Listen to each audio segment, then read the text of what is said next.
반가. 안녕하세요. 박용덕입니다. 오늘 하루 세 문제 포개기 시간이 돌아왔습니다. 여러분 먼저 문제 풀기 전에 구독, 좋아요, 알람 신청 해주시면 감사하겠습니다. 자, 그러면 문제 풀도록 하겠습니다. 18회 31번 문제 보도록 하겠습니다. 자, 경매와 관련된 것인데요. 경매, 옳은 것은 했는데 경매는 좀 어렵죠? 그래서 경매 여러분들이 한 문제는 출제되니까요. 어렵지만 그래도 공인중개사법은 고득점 해야 되니까 그렇게 어렵지는 않습니다. 1번, 배당 요구를 하여야 배당받을 수 있는 권리자는 경매 개시 결정에 따른 압류 효력이 발생한 때에는 1개월 이내에 배당 요구를 해야 된다 했는데, 압류 효력이 발생하는 때 1개월 이내에 하는 게 아니라 배당 요구의 종기까지 배당 요구를 해야 됩니다. 배당 요구의 종기는 첫 매각일 이전의 날로 정해서 공고를 해야 됩니다. 옛날에는 낙찰기일까지 배당 요구를 하면 되었는데 2002년부터 개정이 됐죠. 배당 요구의 종기까지 배당 요구를 해야 됩니다. 자, 그 다음에 2번 지문 보겠습니다. 매수 신청 보증금액은 매수 신청 가격의 10분의 1이다. 이 말이 틀렸네요. 매수 신청 가격이라는 말은 내가 써낸 금액, 적어낸 금액의 10분의 1이 아니라 최저 매각 가격의 10분의 1이라고 했죠. 우리 암기 프린터 내드린 거 56번 맨 마지막에 보시면 2분의 1, 3분의 1, 5분의 1, 10분의 1을 정리해 놨는데요. 거기 10분의 1에 보시면 경매 매수 보증금은 최저 매각 가격의 10분의 1이고요. 2번에 보면 공매 보증금은 매각 예정 가격의 100분의 10 이상, 항고 보증금은 매각 가격의 10분의 1, 그 다음에 책임 준비금은 공재료 수입액의 100분의 10 이상이라고 했죠. 그 다음에 토지거래 허가받은 목적으로 미사용하는 경우 이행강제금도 토지 취득 가격의 10% 범위 내에서 대통령령으로 정하는 이행강제금을 부과합니다.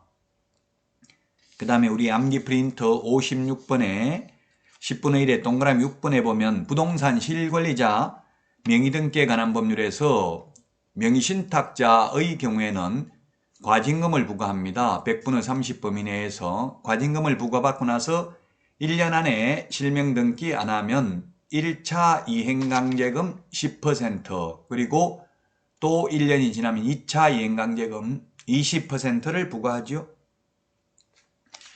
자, 그래서 10분의 1을 정리했습니다. 2번 매수 신청 가격의 10분의 1이 아니라 최저 매각 가격의 10분의 1입니다. 자, 그 다음에 3번 지문. 관청의 증명이나 허가를 필요로 하는 경우 매수 신고 시에 이를 증명하여야 한다. 매수 신고 시에 증명해야 되는 게 아니라 매각 허부 결정, 허가 또는 불허가 결정 기일까지 증명을 해야 됩니다. 예를 들면 농지의 경우 농지 취득 자격 증명을 제출해야 되는데 매각 허가 결정 기일까지 제출하면 됩니다. 매각 허가 결정 기일은 매각기일로부터 일주일 안에 정해지죠. 그래서 농지 취득 자격 증명은 4일 이내 발급을 해주잖아요. 그러나 주말 체험용 농, 학교가 실습용 농지로 취득하는 경우 농지 전용 허가, 전용 신고받은 경우에는 농업경영계획서를 제출하지 않기 때문에 2일 이내에 발급을 해줍니다.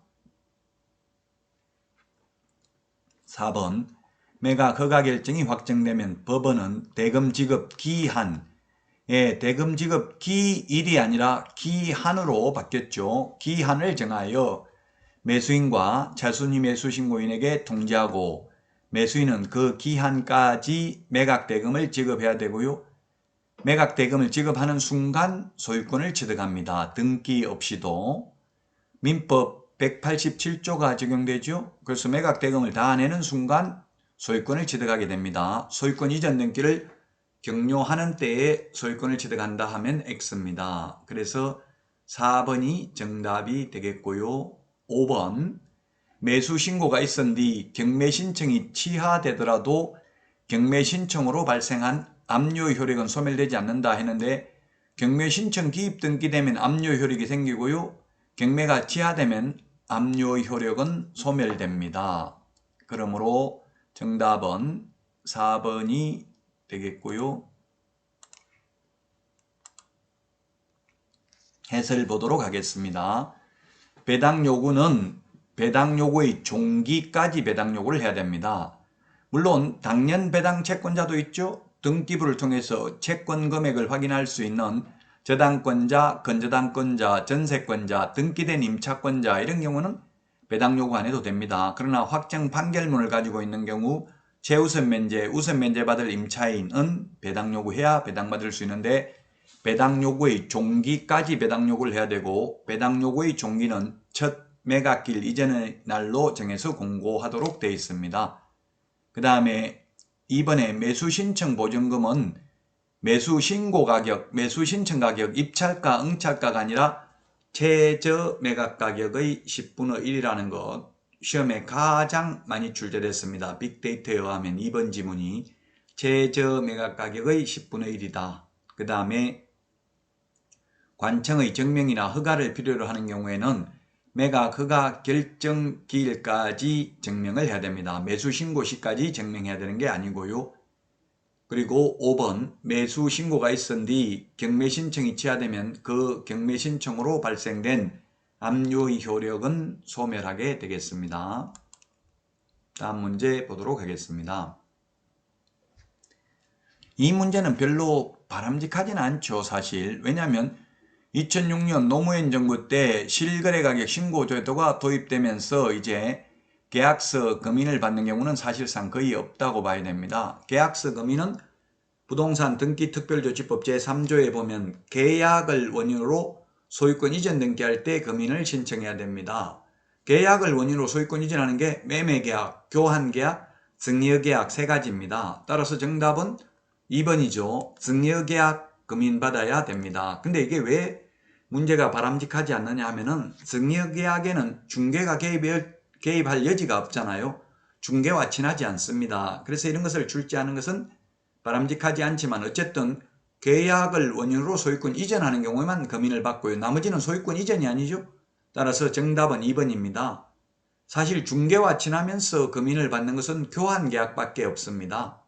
매매계약은 실거래가격 신고하고 신고 필증을 받으면 금인받은 것으로 보기 때문에 사실상 금인을 받지 않습니다. 정답은 2번이고요. 18회 출제되고 그 이후로 지금 32회 시험까지 출제되지는 않았습니다.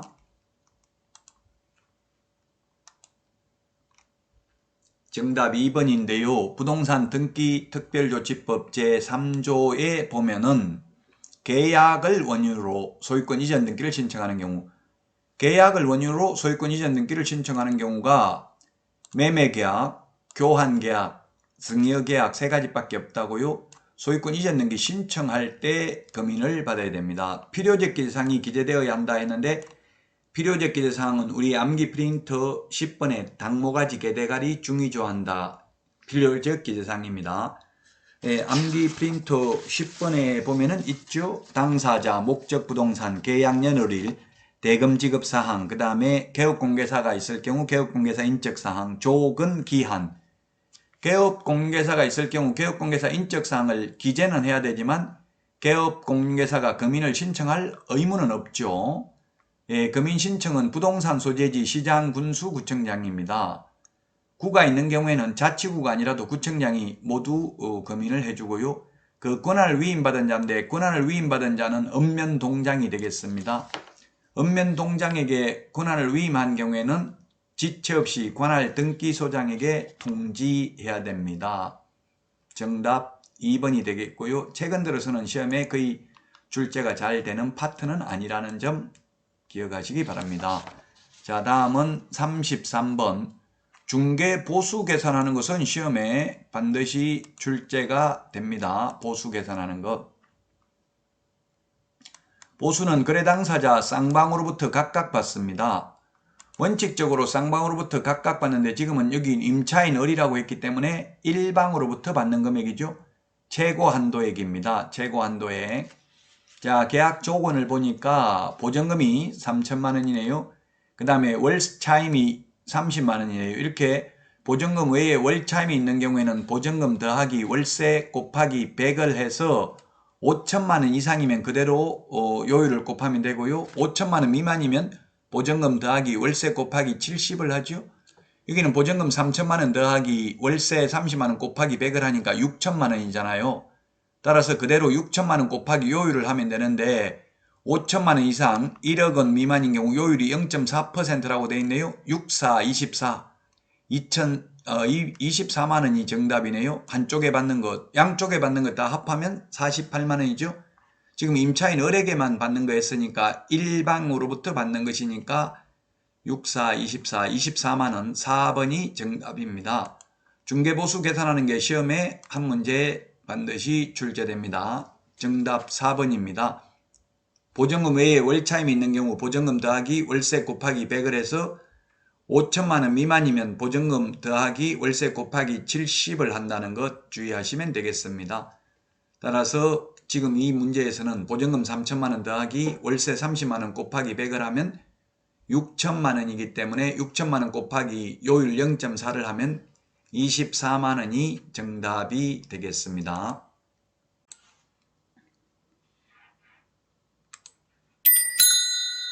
구독, 좋아요, 알람 설정 해주시면 감사하겠습니다. 여러분 건강이 최고죠? 오늘도 건강한 하루 되시기 바랍니다. 그러면 다음 시간에 다시 찾아뵙겠습니다. 안녕히 계십시오. 안녕.